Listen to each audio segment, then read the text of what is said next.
అదే RTV app వార్తల్ని క్షణాల్లో చదివే అవకాశం ఉంటుంది. ఒక న్యూస్ పేపర్, ఒక టెలివిజన్ ఛానల్ మీ చేతుల్లో ఎప్పుడూ ఉంటాయి. రాష్ట్ర ప్రభుత్వ విధానాలు, వెనుకబడిన ప్రాంతాల కవిత, అదేవిధంగా సిద్ధేశ్వర 9వ వార్షికోత్సవంపై ప్రజా సంఘాలతో సమావేశం ఏర్పాటు చేసుకున్నాం.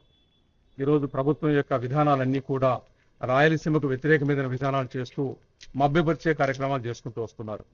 ఈరోజు గోదావరి బనకచెర్ల అంటూ, ఇది రాయలసీమకు బనకచెర్ల అనేది గేట్వే అంటూ, లేదా గేమ్ చేంజర్ అంటున్న మాటలు మాట్లాడుతున్నారు. ఈ మాటలు మాకు కొత్త కాదు. గతంలో నుండి కూడా 1956లో నాగార్జున సాగర్ కడుతున్నప్పుడు కూడా ఆంధ్రప్రదేశ్కు సస్యశ్యామలం అని చెప్పి మేము కృష్ణా పెనార్ కట్టించుకుంటే 150 టీమ్స్ నుండి 200 టీమ్స్లు నికర జనాలు వచ్చే ప్రాజెక్టును మాకు రాకుండా చేసిన వైనం ఈరోజు చంద్రబాబు నాయుడు గారు గుర్తుకు తెప్పిస్తున్నారు. అదేవిధంగానే శ్రీశైలం కడితే ఈ ప్రాంతం అంతా ఒక మార్పు వస్తుందని చెప్పి శ్రీశైలం కట్టుకుంటే శ్రీశైలం గేట్లన్నీ తెరిస్తే రాయలసీమకు నీరు రాకుండా చేసిన వైనం మనకు స్పష్టంగా ఈ రోజు చంద్రబాబు నాయుడు గారు గుర్తుకు తీసుకొస్తున్నారు, ఆయన గేమ్ చేంజర్ అనే దాంట్లో. అదేవిధంగా పులిచింతల కట్టుకుంటే శ్రీశైలం ప్రాజెక్టు నిర్వహణ బాగుంటుంది, శ్రీశైలం బ్యాక్ వాటర్ రాయలసీమ తీసుకురావచ్చు అని చెప్తూ ఆ కార్యక్రమం ఏం జరగకుండా నీళ్లు తీసుకుపోతున్న దాన్ని కూడా చంద్రబాబు నాయుడు గారు గుర్తు చేస్తున్నారు. మరి సమైక్యాంధ్ర ఉద్యమంలో 1,00,000 జనఘోష కర్నూలులో వినిపించాం.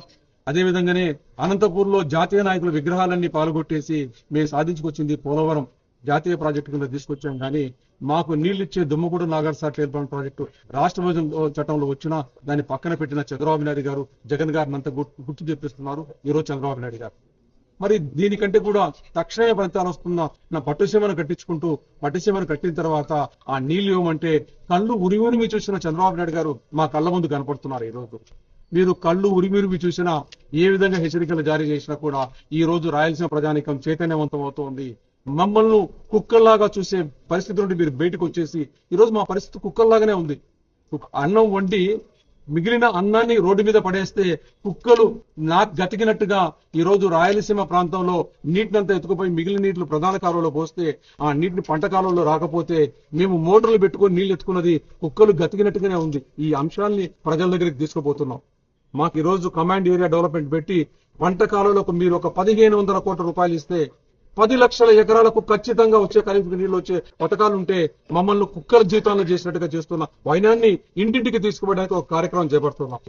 అదేవిధంగానే ఈ రోజు రాష్ట్ర విభజన చట్టంలో ప్రత్యేక ప్యాకేజీ నిధులు ఇస్తే ఆ నిధులను మాకు ఖర్చు పెడితే ఈ రోజు పర్యావరణ పరిరక్షణ కమిషన్ ఏర్పాటు చేసుకుంటూ మా చెరువులు అనుసంధానం చేసుకుని మా దగ్గర ఒక 10-15 లక్షల ఎకరాలకు ఏది హార్టికల్చర్ క్రాప్స్ పండించుకోవడానికి కావాల్సిన ఆయకట్టును అంటే చెరువుల ద్వారా చేసుకునే పరిస్థితి ఉంటే ఆ డబ్బులను కూడా గోదావరి బనకచెర్ల ప్రాజెక్టుకు ఎత్తుకుపోయి మీ దుర్మార్గమైన చర్యను ఇంటింటికి తీసుకుపోయడానికి ప్రచారం చేస్తున్నాం. ఇప్పటికైనా ఈ విషయాలు గ్రహించుకొని రాయలసీమ భాష నిలబడండి, రాయలసీమ మోసం చేసే మాటలను మీరు మాట్లాడడం ఆపండి అని చెప్పి హెచ్చరిక జారీ చేయడానికి సిద్ధేశ్వర 9వ వార్షికోత్సవ కార్యక్రమంగా చేసుకుంటున్నాం. పోతున్న కార్యక్రమంలో భాగంగా అనేక కార్యక్రమాలు ఈ రోజు ఎవరికి వీలైన కార్యక్రమాలు విద్యార్థులకు పోయి చెప్పడం, లేదా పారిశ్రామికవేత్తలు చెప్పడం, మహిళలకు చెప్పడం, అదేవిధంగా సమాజంలో ఉన్న ప్రతి ఒక్కరికి ఈ విషయాలు చేర్చడానికి ఇంటింటికి స్టిక్కర్లు వేసుకుంటూ ఏ అంటే అమరావతి, పి అంటే పోలవరం అని చెప్పి మిగిలిన ప్రాంతాలని కించపరుస్తున్న వ్యవహారాన్ని కూడా ప్రజల ముందుకు తీసుకుపోయే కార్యక్రమం చేపడుతున్నాం. మరిన్ని వీడియోస్ కోసం ఛానల్ ని సబ్స్క్రైబ్ చేయండి, లేటెస్ట్ అప్డేట్స్ కోసం వాట్సాప్ ఛానల్ ని ఫాలో చేయండి అండ్ లింక్ డిస్క్రిప్షన్ లో ఉంది.